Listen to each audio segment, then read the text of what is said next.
본문의 말씀은 마태복음 24장 42절에서 44절의 말씀을 보겠습니다. 한 절씩 교독하지요. 그러므로 깨어 있으라. 어느 날에 너희 주가 임할지는 너희가 알지 못함이니라.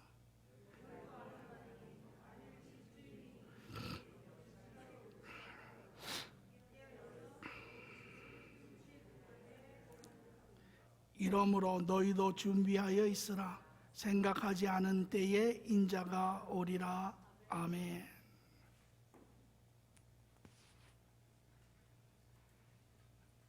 오늘 저는 여러분과 더불어 하나님은 지금 무슨 일을 하고 계십니까? 라고 하는 제목으로 은혜를 나누고자 합니다. 오늘 우리가 살고 있는 세상, 아마 그 어느 때보다도 혼돈스러운 때가 아닌가 생각이 됩니다. 우리는 얼마 전에 코로나 바이러스라고 하는 세계적인 이러한 전염병을 우리가 경험했습니다. 지난 2년 반, 이것으로 인해서 전 세계가 락다운이 되고 국가끼리 락다운을 시키고 도시가 락다운이 되며 가정이 락다운이 되는 그러한 경험을 했습니다. 아주 고통스러운 시간이었죠. 또 지난 2년 반 동안 이 코로나 바이러스로 인해서 전 세계적으로 630만 명이 사망을 했습니다. 그리고 또 많은 이 자영인들이 사업을 할 수 없어서 국가에서 재난지원금을 수백조를 풀어서 지금 그 결과적으로 엄청난 인플레이션이 지금 우리의 삶을 또 위협하고도 있습니다. 삶의 모습이 달라졌습니다. 직장도 달라졌습니다. 일하는 모습도 달라졌습니다. 많은 변화가 우리 삶에 있었습니다. 어떻게 보면 벌써 2022년이지만 그 어느 때보다도 큰 변화의 시점에 살고 있지 않나라고 생각이 됩니다. 많은 사람들은 혼돈 가운데 질문을 합니다. 정부들은 과연 이 코로나 바이러스가 이미 끝이 났는가, 아니면 변이 바이러스가 계속 지속적으로 일어날 것이며 앞으로 더 큰 그러한 전염병이 우리에게 다가올 것인가 염려하고 그 방법을 찾고 있습니다.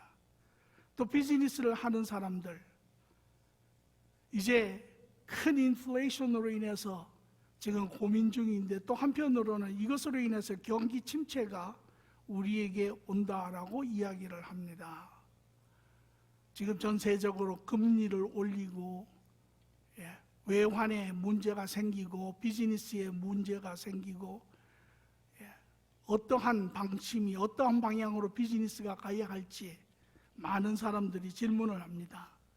또 한편으로 과학계에서는 지금 4차원 산업이라고 하는 비즈니스, 앞으로 생길 그러한 기계 산업들에 대해서 큰 염려를 합니다. 그 중에 특별히 퀀텀 컴퓨터라고 하는 것이 있습니다. 이 퀀텀 컴퓨터는 양자 물리학 컴퓨터인데 지금 여러분이 쓰고 있는 컴퓨터보다 최소한 1000배에서 100만 배 이상 빠른 컴퓨터가 지금 부분적으로 이미 완성이 되었고 완성이 되어 가고 있습니다. 이제 이런 제품들이 우리 사회에 들어오면 우리 사회가 얼마나 급속도로 변할지 우리는 상상조차 하기 힘듭니다. 이와 더불어 교계에서도 큰 혼란이 있습니다. 코로나 바이러스를 보고 많은 사람들이 말하기를 마지막 때에 나타나는 증거 중에 하나다라고 이야기하는 사람도 있습니다. 또 정부가 코로나 바이러스로 인해서 대면 예배를 금할 때 교회를 핍박하는 증거다라고 저항하는 그러한 교회들도 있습니다.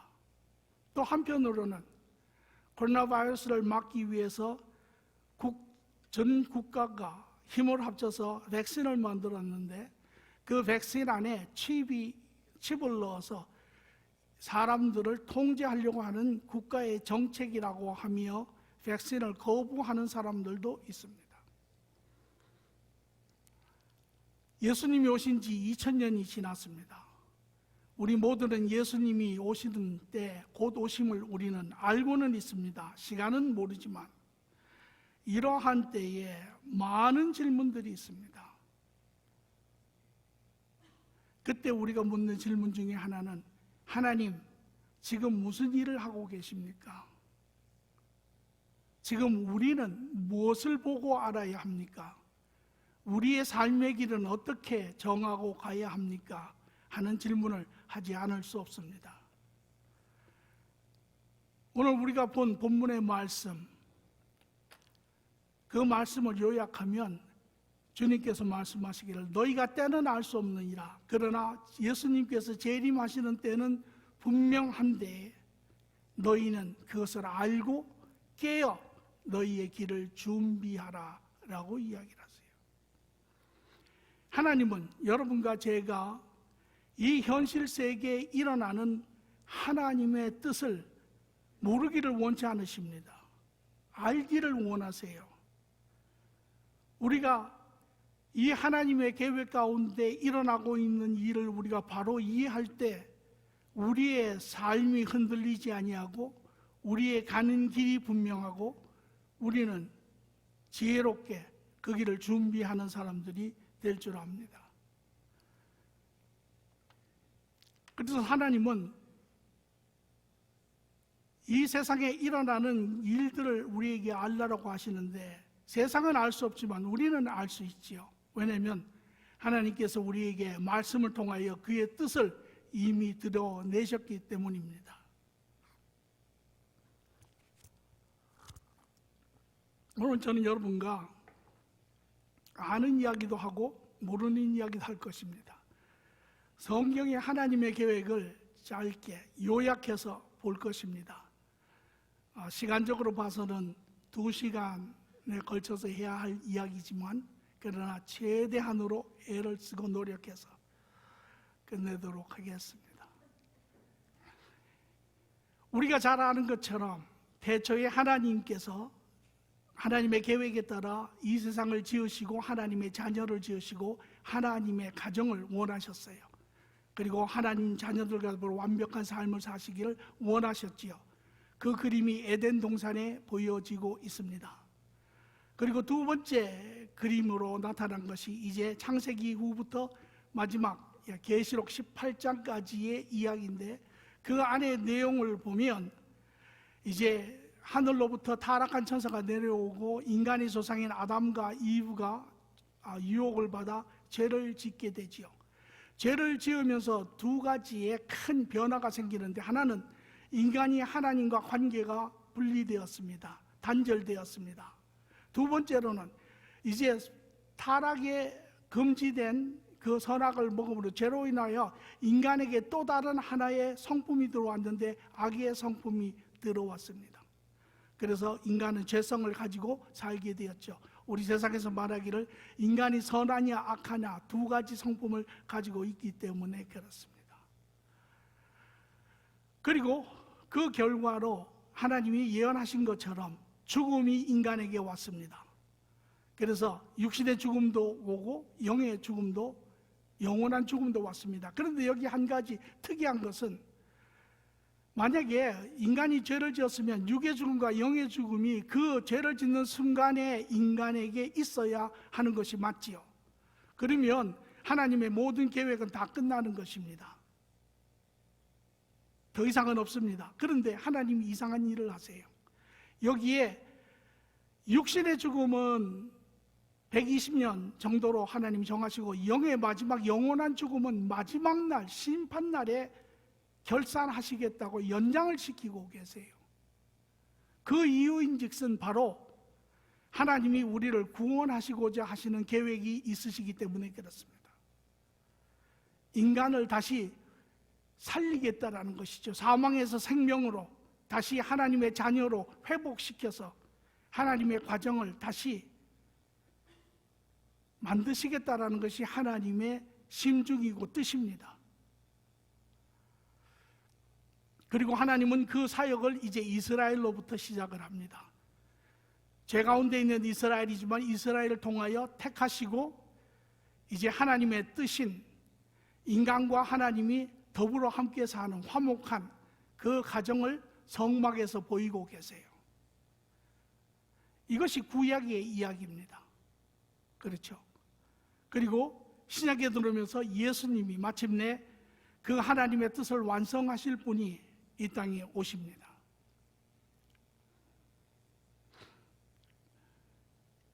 저는 예수님이 오시는 시간부터 첫 번째 기간을 예수님의 은혜의 구원이라고 이렇게 이야기를 제가 붙였습니다. 은혜의 구원의 시간입니다. 이 시간은 이제 예수님이 초림하시고 예수님의 선두주자인 세례 요한이 예수님을 예언합니다. 요한복음 1장 29절에 이튿날 요한이 예수께서 자기의 나아오심을 보고 이르되 보라 세상 죄를 지고 가는 하나님의 어린 양이로다. 예언을 하시고 예수님을 증거하시죠.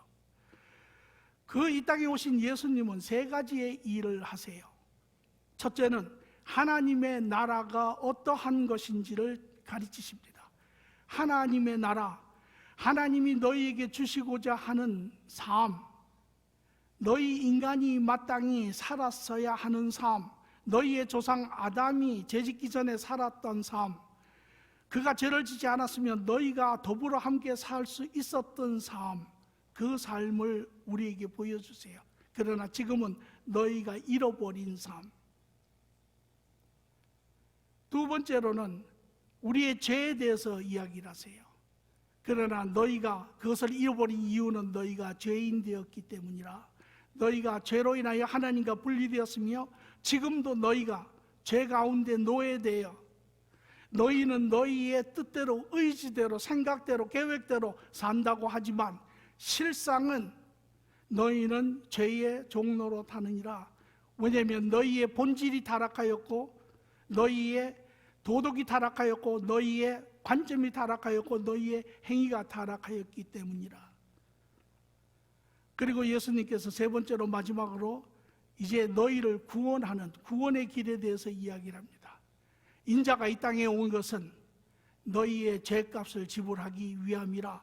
십자가에 자기의 목숨으로 너희의 죄값을 대신하고 길이요 진리요 생명이라.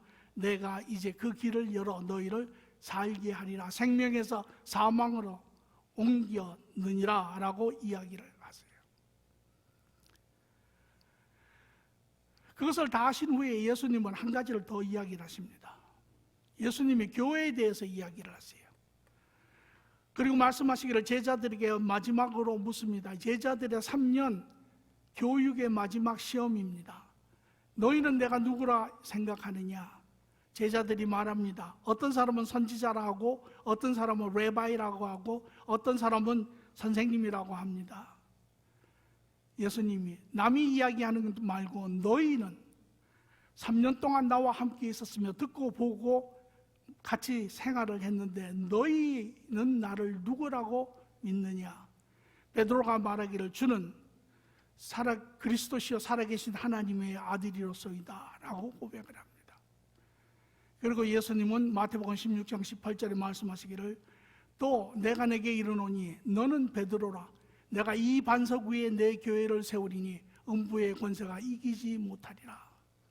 다시 말하면 이제 회복된 이 땅에 회복된 하나님의 나라가 세워진다라는 것입니다. 다시 말하면 이 반석이라는 것은 이 베드로의 고백 위에 나의 교회가 세워지는데 이 고백을 하고 세워진 사람들이 성도입니다. 성도, 하나님과 관계가 회복된 사람들이고 이 사람들이 모인 집합체를 가르쳐 교회라고 합니다. 그러므로 교회, 하나님 나라에 속한 회복된 성도들이 모이고 있는 곳, 그 교회는 바로 이 땅에 도래된 하나님의 나라를 가르치고 있는 것입니다.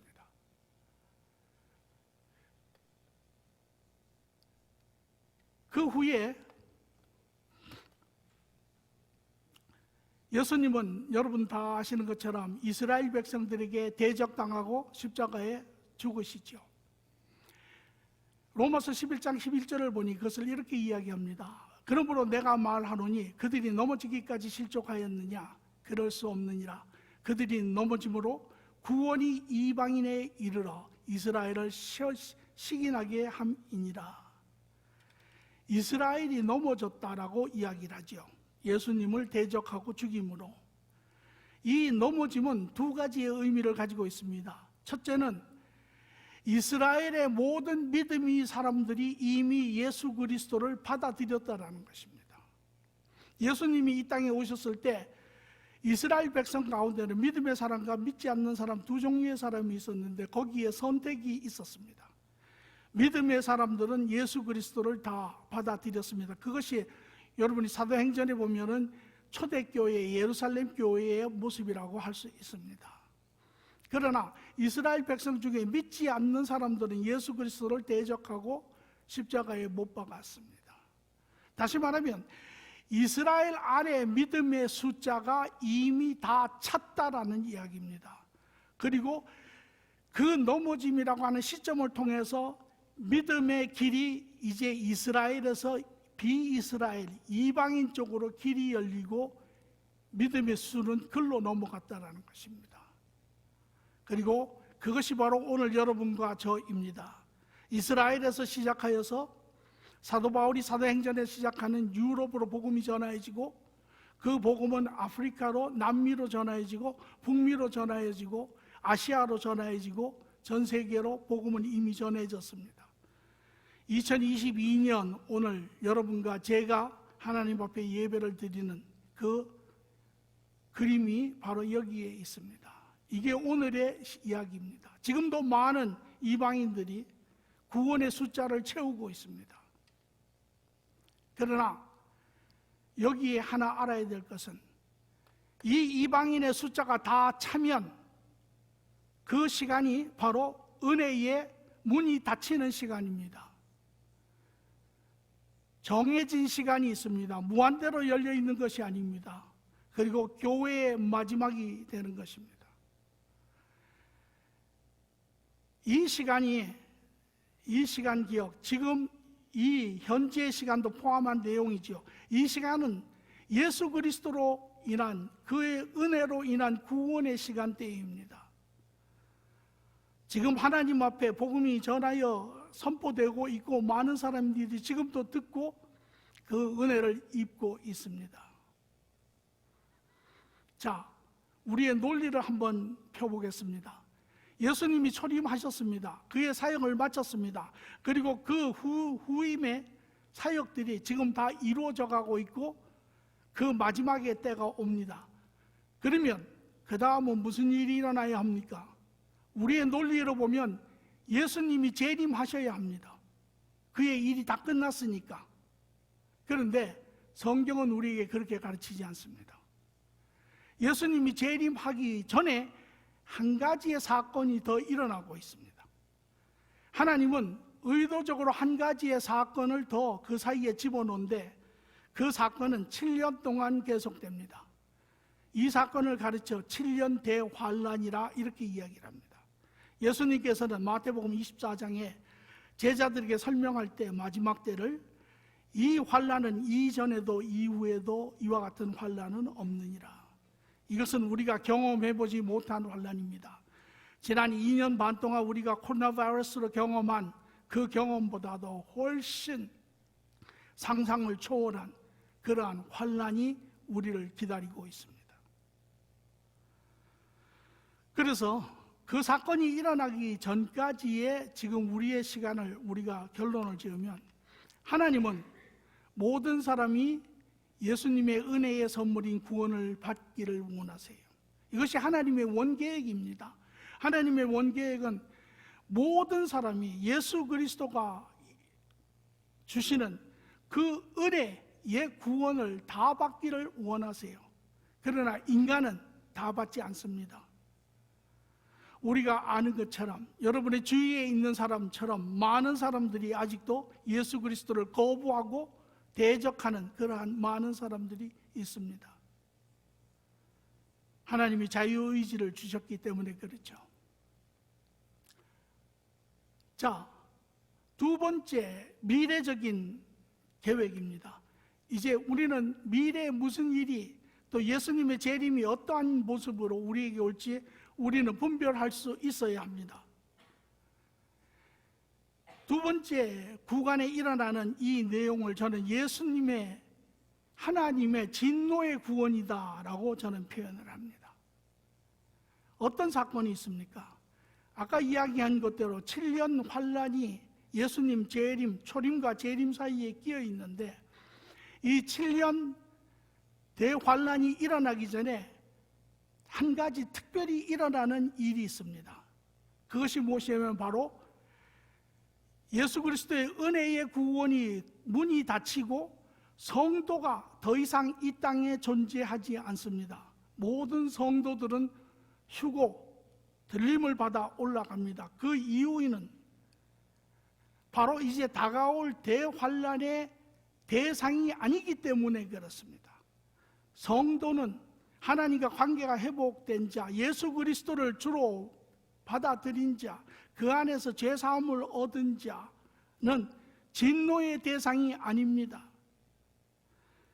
창세기 18장 25절에 26절의 말씀에 아브라함이 소돔과 고모라를 멸하러 가는 천사에게 질문하는 내용이 여기에 적혀 있습니다. 주께서 이같이 하사 의인을 악인과 함께 죽이심은 부당하오며 의인과 악인을 같이 하심도 부당하나이다. 세상을 심판하시는 이가 정의를 행하실 것이 아니니까 여호와께서 이르시되 내가 만일 소돔 성읍 가운데서 의인 50명을 찾으면 그들을 위하여 온 지역을 용서하리라.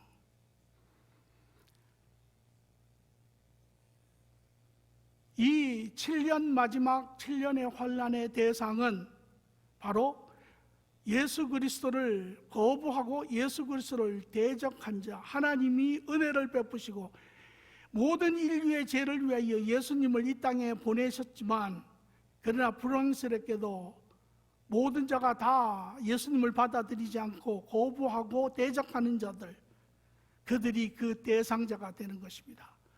그래서 성도들은 휴거를 당하고 이제 그들은 7년 동안 하늘에서 안식을 취하게 됩니다. 요한계시록 12장 12절 첫 번째에 보면 그러므로 하늘과 그 가운데, 하늘 가운데 거하는 자들은 즐거워하라. 성도들은 그 환난 가운데 하늘에서 안식을 누리며 즐거워하나 그러나 땅과 바다는 화 있을진저 이 땅에 있는 자들은 이제 큰 고통을 당할 수밖에 없다라는 것입니다. 이 성도의 휴거가 일어난 후 이제 즉각적으로 세상을 향한 하나님의 진노가 시작이 되는데, 이 7년 동안 하나님이 21번의 진노를 쏟아내십니다. 7 두루마리를 하나님이 여시고 7 나팔을 부시고 7 대접을 쏟아 21번이라고 하는 어마어마한 이제 진노를 풀어내시는데, 그 내용을 보니 요한계시록 5장 7절에 그 어린 양이 나와서 보좌에 앉으신 이의 오른손에서 두루마리를 취하시니라. 이 모든 것을 주관하실, 이 모든 것을 담당하실 자격이 있는 분은 단 한 분, 바로 예수 그리스도. 그분이 이제 이 모든 것을 주관하시는 분이 되시고, 그로 인하여 요한계시록 6장 13절에 17절까지 이제 하나님이 이 땅에 베푸시는 그러한 진노의 모습들이 계속해서 나오기 시작합니다. 하늘의 별들이 무화과 나무가 태풍에 흔들려 설익은 열매가 떨어지는 것 같이 땅에 떨어지며, 하늘은 두루마기가 말리는 같이 떠나가고 각 산과 섬과 제자리에서 옮겨지며, 땅의 임금과 왕족들과 장군들과 부자들과 강한 자들과 모든 종과 자유인들이 굴과 산으로 바위 틈에 숨어 산들과 바다들에게 말하되 우리 위에 떨어져 보좌에 앉으신 이의 얼굴에게서와 그 어린 양의 진노에서 우리를 가리라. 그들의 진노의 큰 날이 이르렀으니 누가 능히 서리요 하더라. 얼마나 그 환난이 심한지, 하나님의 고통이, 고난이 감당하기 어려운지 차라리 죽는 것이 낫다라는 것입니다. 우리 위에 떨어져서 이것을 피할 수만 있다면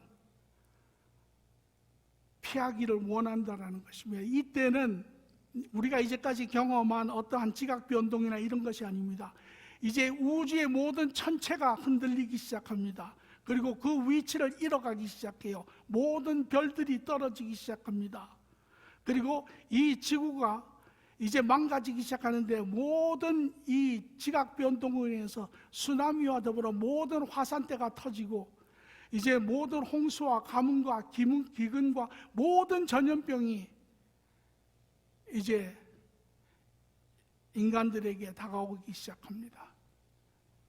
뿐만 아니라 이러한 기근 진노가 21번 계속될 뿐만 아니라 이제 하나님은 이 땅을 다스리며 이 땅을 망가뜨리기를 원하는 사단을 이제 이 땅에 허락하십니다. 데살로니가 후서 2장 7절에서 8절을 보니 불법의 비밀이 이미 활동하였으나 이것은 하늘에서 죄를 짓고 천국에서 쫓겨난 사단과 그의 마귀들이, 그들의 원함은 마치 그들이 아담과 이브에게 와서 그들을 죄짓게 하는 것처럼 이 땅에 내려와 모든 인간을 미혹시키고 하나님에게로부터 떨어지게 하고 멸망시키는 것이 그들이 원하는 것이나, 지금은 예수 그리스도의 은혜의 시간에는 하나님이 일부러 허락지 아니하시고 막고 계세요. 그러나 지금은 그것을 막는 자가 있지만 그 중에 옮겨질 때까지 하리라. 그때에 불법한 자가 나타나니니 주 예수께서 그 입의 기운으로 그를 죽이시고 강림하여 나타나심으로 패하시라. 이제 이 마귀가 노임을 받을 뿐만 아니라, 물론 마지막은 예수님께서 이제 이들을 잡아서 멸하시죠. 이것을 요한계시록 12장 7절에서 9절에서 이렇게 정확하게 표현을 합니다. 하늘에 전쟁이 있으니 미가엘과 그 사자들이 용과 더불어 싸울세. 용과 그의 사자들도 싸우나 이기지 못하여 다시 하늘에서 그들이 있을 곳을 얻지 못한지라. 큰 용이 내쫓기어 예뱀 곧 마귀라고도 하고 사단이라고도 하며 온 천하를 꾀하는 자라. 그가 땅에 내쫓기니 그의 사자들도 그와 함께 내쫓기니라. 12장 12절에는 이는 마귀가 자기 때가 얼마 남지 않은 줄을 알므로 크게 분내어 너희에게 내려갔음이라 하더라. 이제 이 마귀가 이 땅에 도달하게 됩니다. 그리고 그는 그리스도가 재림하시는 오시는 시간이 얼마 남지 않은 것을 그는 이제 알고 있습니다. 그리고 그가 하는 제 첫 번째 얘기가 바로 그의 종, 이 세상을 실질적으로 다스릴 그의 종 인간 적그리스도를 이제 이 땅에 출현시키는 것입니다. 요한계시록 13장 4절에 보니 용이 그 짐승에게, 이 짐승이 적그리스도입니다. 용은 사단이죠. 용이 그 짐승에게 권세를 주고 사람들은 그 용에게 경배하였습니다. 또 그들은 누가 이 짐승과 같으랴, 누가 이 짐승과 맞서서 싸울 수 있으랴 하고 말하였습니다. 그 짐승에게 경배하였습니다. 적그리스도가 이제 이 땅에 나타납니다. 적그리스도가 나타날 때에 이 땅의 모습은 여러분이 지금 생각하는, 보는 것과는 아주 다릅니다. 그 가운데서도 이제 전쟁이 움직임이 보이는데, 예루살렘을, 이스라엘을 중심으로 하여 전쟁이 발발이 됩니다. 그때 북쪽 연합군과 남쪽 연합군이 이 이스라엘을 위해서 싸웁니다. 남쪽 연합군은 이스라엘을 지지하는 연합군으로 여기에 주된 인물이 바로 적그리스도입니다. 그리고 북연합군은 이스라엘을 반대하는 그러한 연합군입니다. 이것이 바로 제3차 전쟁으로 추상이 됩니다. 이후에 전쟁을 적그리스도가 이깁니다. 적그리스도가 이겨 이스라엘을 지원하는 것 같지만 그 전쟁을 이기자마자 적그리스도는 그의 실지의 정체를 드러내기 시작합니다. 그리고 그는 예루살렘 성전에 자기의 신상을 두고 자기가 하나님이라 이제 주장하며 그는 모든 이적과 기적을 이제 사탄으로부터 받은 그러한 힘들을 발휘하기 시작합니다. 이 즈음에 한 가지 특이한 일이 하늘에서 발생하는데 그것이 바로 무엇이냐면 요한계시록 13장 1절에서 3절 하나님이 특별한 은혜를 베푸세요. 내가 나의 두 증인에게 권세를 주리니 그들이 굵은 베옷을 입고 1260일을 예언하리라. 하나님께서 보내시는 이 두 증인들이 하늘로부터 내려오는데 이 기적과 이적을 모든 사람들이 봅니다. 그리고 그들은 1260일이 3년 반입니다. 3년 반을 이들이 복음을 증거합니다. 모든 사람에게 그리스도의 복음을 증거하는데 놀라운 사실은 이때 바로 이스라엘, 하나님의 택함을 받고 하나님을 쫓아왔으나 결국은 예수 그리스도를 거부하고 예수 그리스도를 대적까지 죽인 이들이 바로 예수 그리스도가 그들이 기다리던 메시아임을 깨닫게 됩니다. 그리고 그들이 모두 하나님 앞에 고백을 합니다. 이 이전의 배경은 이러한 어려운 환난 가운데 이들이 하나님 앞에 얼마나 간구하고 하나님 앞에 부르짖었겠습니까? 이 두 증인이 내려옴으로 인하여 이 이스라엘, 이 땅에 있는 많은 불의한 자들, 그 대표적으로 이스라엘뿐만 아니라 이제 일반 천주교, 기독교의 종교인들 뿐만 아니라 이제 이단적인 그러한 불신자까지도 많은 사람들이 하나님을 영접하게 됩니다. 그리고 이 이스라엘이 마지막 때 하나님의 사역자로 복음을 또 전하게 돼요. 그 후에 마지막 적그리스도의 통치가 있습니다. 요한계시록 13장 5절에서 8절을 보니 또 권세를 받아 성도와 싸워 이기게 되고 각 족속과 백성과 방언과 나라를 다스리는 권세를 받되 죽임을 당한 어린 양의 죄송합니다. 하나가 빠졌습니다. 짐승이 과장하고 신성모독을 말하는 입을 받고 또 42달 동안 일할 권세를 받느니라. 짐승이 입을 벌려 하나님을 향하여 비방하되 그의 이름과 그의 장막 곧 하늘에 사는 사람들을 비방하더라. 또 권세를 받아 성도와 싸워 이기게 되고 각 족속과 백성과 방언과 나라를 다스리는 권세를 받으니 죽임을 당한 어린 양의 생명책에 장세 이후로 이름이 기록되지 못하고 이 땅에 사는 자들이 다 그 짐승에게 경배하니라. 하나님이 이 적그리스도에게 42달 3년 반입니다. 마지막 7년의 후반기 3년 반의 시간을 허락하고 이는 이제 하나님을 비방하고 성도들, 휴거된 들림을 받은 성도들, 하늘에 있는 이들을 비방하고 이제 이 땅에 있는 들림을 받지 못한 모든 성도들을 이제 그들이 통제하기 시작합니다. 이 시간이 바로 여러분이 잘 아는 666이라고 하는 숫자가 대두되는 시간입니다. 이때 적그리스도가 이 땅에 있는 모든 사람들을 이제 통제하는 방법으로 666이라고 하는 숫자를 이제 주지요. 이때 대부분의 이스라엘 백성들은 순교를 당합니다. 그리고 일부는 도망하여 산으로 동굴로 피하여 생명을 연영하다가 마지막 때 이제 들림을 받죠.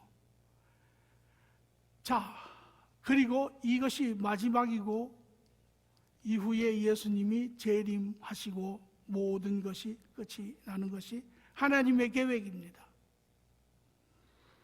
여기에 우리는 이 시점에 하나 질문을 합니다. 왜 하나님이 예수님 초림의 모든 사역이 끝난 후에 재림하시면 되는데 왜 이 7년이라고 하는 재난의 기간을 넣으셨을까? 그 이유가 무엇일까? 이 재난의 대상이 엄격히 전체적으로 이야기하면 두 분류가 있습니다. 하나는 사탄과 그의 그룹, 두 번째는 불의한 자들, 예수 그리스도를 거부한 자들, 이 두 종류의 사람들이 이 땅에 남아서 이 재난의 시간을 거쳐갑니다. 첫째, 만약에 사탄을 위한 하나님의 준비된 진노라면 굳이 7년 환란을 거쳐갈 필요가 없지요. 왜? 초림에 하나님의 그 일이 끝나고 막바로 예수님이 오셔서 재림 때 이 모든 사탄과 그의 추종자들을 잡아서 심판하시고 벌을 주시면 됩니다. 구태 7년이라고 하는 특별한 기간을 넣을 필요가 없습니다. 그러면 두 번째로는 예수님이 이 땅에 오셔서 은혜를 베푸시고 기회를 주셨지만 그 예수 그리스도를 거부한 자들, 남은 자들이 그 대상이라면, 자, 이들 또한 이미 예수 그리스도를 거부하여 이미 그들에게는 심판이 결정이 되어 있습니다. 그렇죠? 그런데 왜 그것도 예수님이 그냥 오셔서 하시면 되는데 왜 그랬을까요? 여기에 이 7년의 진노는 하나님의 의도적인 진노입니다.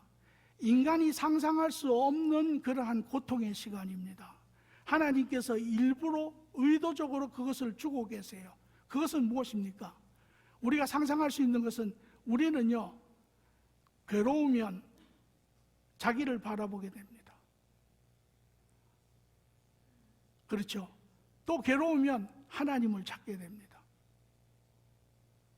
그런 가운데 하나님이 두 번째 특이한 것은, 하나님이 3년 반 동안 하늘로부터 그의 두 증인을 보내어 증거를 하세요. 이러한 기회에 이것을 통해서 돌아오는 사람들이 있어요. 그 사람들이 바로 이스라엘과 더불어 많은 사람들이 돌아오고 있는 것입니다. 다시 말하면 이 7년 재난 그 자체가 중요한 것이 아니라 하나님은 이 재난을 통해서 여전히 돌아올 수 있는 가능성의 사람들을 구원하고 계시는 것이에요. 하나님은 고난과 고통을 통해서 가능한 한 생명들을 구원하고 계시는 것이에요. 첫 번째는 은혜로 그들을 구원하셨지만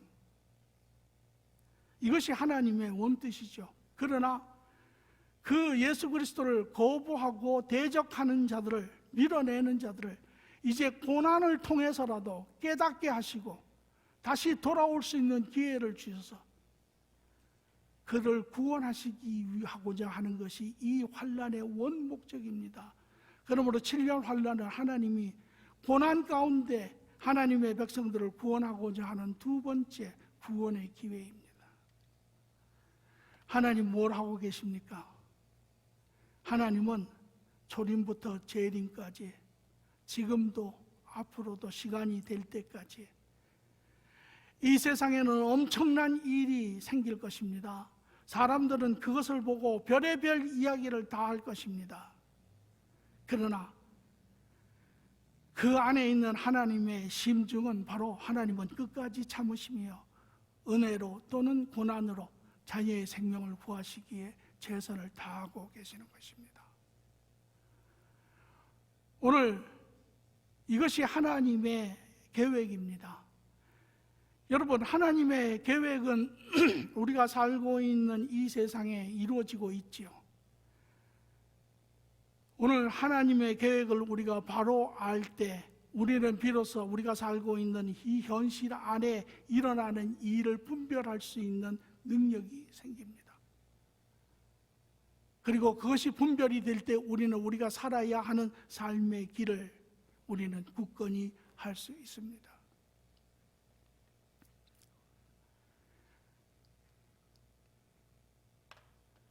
오늘 우리는 교회 시대에 아직 살고 있습니다. 아직 예수 그리스도의 은혜가 유효한 시간에 살고 있습니다. 그러나 그 시간은 제한되어 있습니다. 이제 그 숫자가, 믿음의 사람의 숫자가 차면 이제 그 구원의 길은 막히고 교회의 역할은 끝나고 성도들은 이제 휴거될 것입니다. 그 후에 두 번째 구원의 기회가 있지만 그 기회는 말할 수 없는 고통 가운데 받는 구원입니다. 그거는 인간의 삶의 영역을 넘어설 만큼 그렇게 혹독한 그러한 시간의 구원입니다. 그렇다면 오늘 우리는 이 기회가 있을 때 우리는 무엇을 해야 됩니까? 어떻게 살아야 합니까? 여러분, 우리의 자신의 신앙을 점검해야 합니다. 우리는 과연 지금도 주께서 허락하시는 이 예수 그리스도의 구원 안에 우리는 있는 사람인지. 어떤 사람들은 그렇게 이야기합니다. 우리가 구원받은 지 어떻게 압니까? 구원받은 것을 알 수 있지요. 본인도 알고 많은 사람도 압니다. 왜? 구원의 열매가 있기 때문에 그렇습니다. 어느 사람들은 그렇게 이야기하죠. 방언을 이야기한다. 구원이 되었다. 물론 그것도 하나님이 주시는 은사의 하나입니다. 그러나 그것보다 더 원천적이고 더 중심적이고 더 분명한 것은 바로 인격의 변화입니다. 고린도후서 5장 17절의 말씀처럼 변하는 자, 새로운 피조물이 된 자입니다. 새로운 옛것이 지나가고 새로운 관점을 갖는 자들입니다.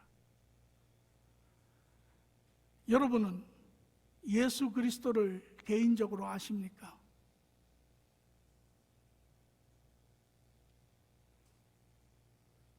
저는 여러분 모두가 예수 그리스도를 개인적으로 알기를 원합니다.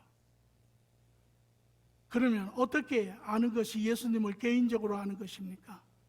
첫째, 예수님을 개인적으로 인격적으로 아는 사람은 자기의 죄를 아는 사람입니다. 자기 안에 타락한 그러한 죄성을, 자기의 삶 가운데 드러나는 이 죄를 철저하게 아는 자입니다. 그리고 그 죄를 애통해야 하는 자입니다. 예수님을 반대로 알지 못하는 사람은 자기의 죄에 대해서 알지 못합니다. 둘째로 예수님을 아는 사람은 예수님을 삶의 주인으로 섬기는 자입니다. 예수님을 알지 못하는 자는 자기 자신이 삶의 주인이라고 생각합니다. 그러나 예수님을 만나면 그 삶의 주인이 바뀝니다. 예수님을 개인적으로 아는 사람은 비록 이 타락한 세상 가운데 살고 있지만 그러나 하나님 나라의 삶을 사는 자입니다. 하나님과 더불어 하나님 나라의 삶을 사는 자. 이러한 자가 바로 예수님을 아는 자입니다. 예수님과 동행하는 자입니다.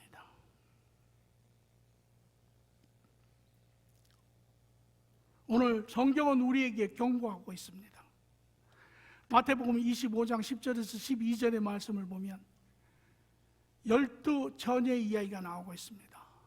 그들이 살아간 사이에 신랑이 오므로 준비하였던 자들은 함께 혼인잔치에 들어가고 문은 닫히니라. 그 후에 남은 처녀들이 와서 이르되 주여 주여 우리에게 열어주소서. 대답하여 이르되 진실로 너에게 이르노니 내가 너희를 알지 못하노라 하였느니라. 이 10처녀는 신앙인입니다. 5처녀는 거듭난 성도입니다. 예수님과 관계가 있는 사람입니다. 예수님이 오셨을 때 예수님과 함께 혼인잔치에 천국에 들어간 자들입니다. 그러나 5처녀는 교회에 다녔습니다. 주일도 참석했습니다. 그러나 아직 하나님과 상관이 없습니다. 그리스도 안에 아직 상관이 없는 자들입니다. 예수님이 마지막 때 나는 알지 못한다라는 것이죠. 오늘은 지금은 구원의 때입니다. 구원의 문이 열려 있습니다. 신실하게 우리 모두에게 주어진 하나님의 선물인 이 은혜를 여러분 바라보시고 그리스도 앞에 가시고 그분과 만나는 축복의 시간이 있기를 바랍니다. 또한 여러분의 사랑하는 자들을 위해서 기도하시기 바랍니다. 여러분의 자녀가, 여러분의 부모가, 여러분의 형제가 이 구원에 동참하지 못하여 또 심지어 하나님의 특별한 은혜 가운데 주시는 환난에 들어가기를 원하십니까? 아마 그것을 원하는 분은 아무도 없을 것입니다. 기도하시고 그들에게 복음을 전가하시기 바랍니다. 이 절수는 제가 저희 자녀들을 위해서 붙들고 기도하는 절수인데요, 신명기 5장 10절에 나를 사랑하시고 내 계명을 지키는 자에게는 천대까지 은혜를 베푸느니라. 하나님은 하나님의 의로운 자들을 기억하세요. 하나님은 여러분을 기억하세요.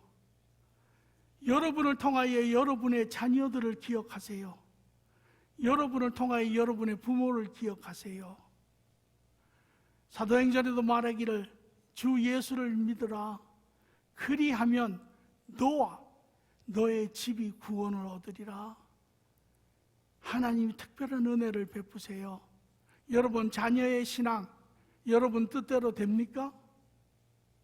어려서부터 예수 그리스도를 알게 하고 전하고 삶 가운데 경험하게 하지만 여러분 뜻대로 됩니까? 되지 않습니다. 기도하세요. 하나님이 들으세요. 하나님이 보고 계세요.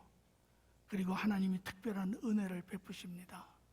여러분의 자녀들을 위해서 힘껏 기도하시기 바랍니다. 오늘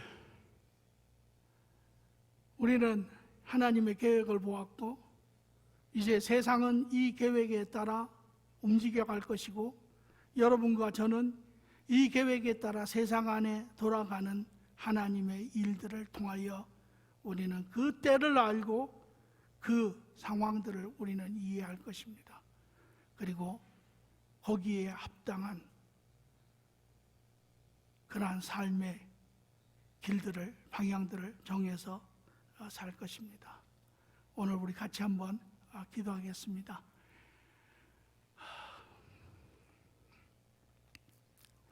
좋으신 아버지 하나님, 이 시간 하나님의 계획을 우리가 보았습니다. 하나님의 계획에 따라 움직이는 세상을 또한 봅니다. 여러 가지 하나님 혼돈의 부분들이 정리가 되며 어둠의 부분들이 밝혀지며 하나님 여러 가지 의심과 또한 하나님 추측들이 하나님 정리가 됩니다. 아버지 하나님, 우리가 이 계획에 따라 시대에 하나님의 일하시는 것을 보고 우리 또한 하나님과 동행하며 아버지여 참으로 이 시대에 하나님과 함께 일을 하여 아버지여 참으로 우리가 하나님과 함께 마땅히 이루어야 할 법을 이루게 하여 주시옵소서. 오늘 이 시간 성령님께서 각인의 심령들을 주장하시고 하나님 참으로 깨닫게 하시고 결단케 하시고 하나님 참으로 그들이 결단한 마음이 하나님 끝까지 잘 하나님이 이루어질 수 있도록 축복하시고 함께 역사하여 주시옵소서. 감사하며 예수님의 이름으로 기도합니다. 아멘.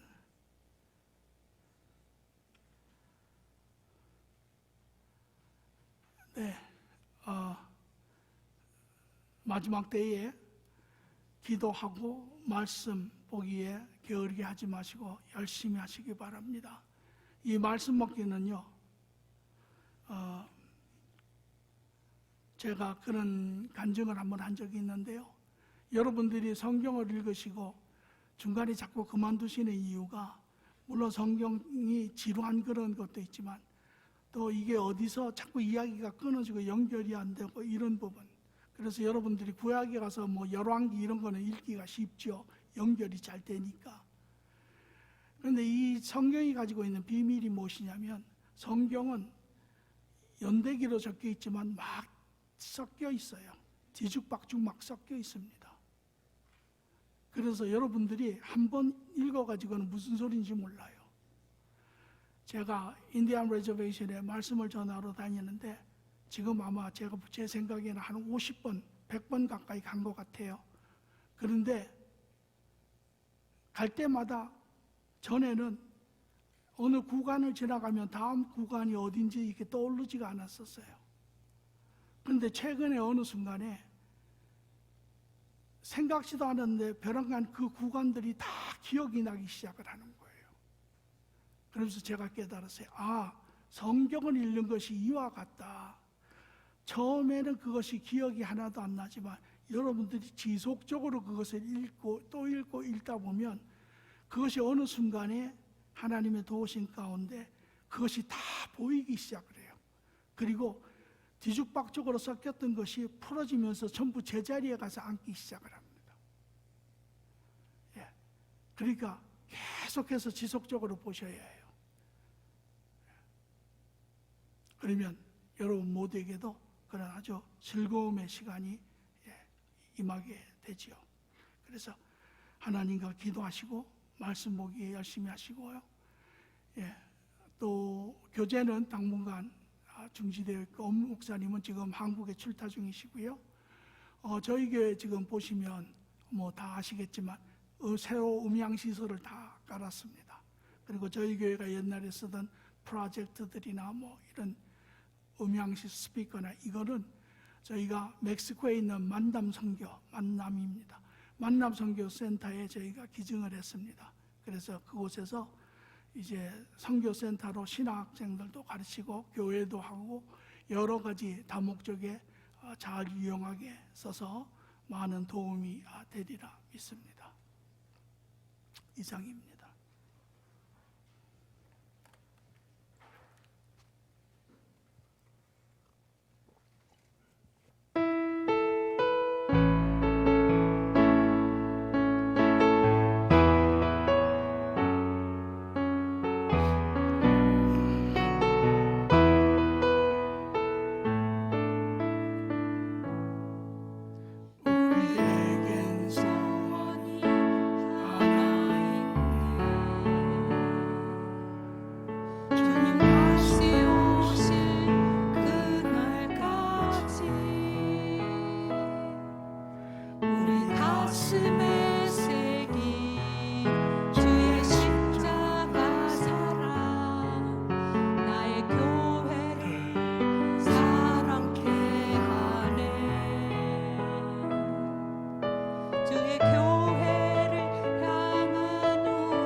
이제는 우리 주 예수 그리스도의 놀라우신 은혜와 아버지 하나님의 무궁하신 사랑과 성령님의 주관 다스리심이